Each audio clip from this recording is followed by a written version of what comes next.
À près de 10 000 km de Sydney, Nerab en Syrie, le village dont est originaire Ahmed El Ahmed. Celui surnommé depuis l'attentat antisémite du 14 décembre à Sydney, le héros de la plage de Bondi, fait la fierté de ses proches.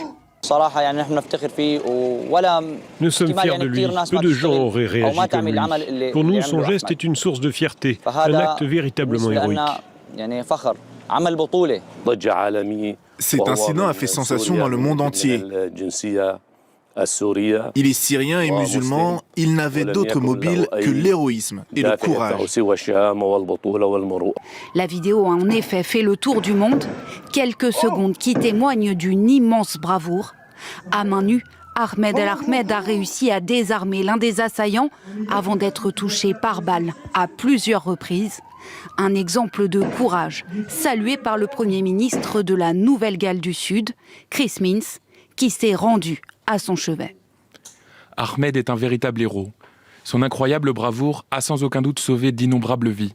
Ce fut un honneur de passer du temps avec lui et de lui transmettre les remerciements des habitants de toute la Nouvelle-Galles du Sud.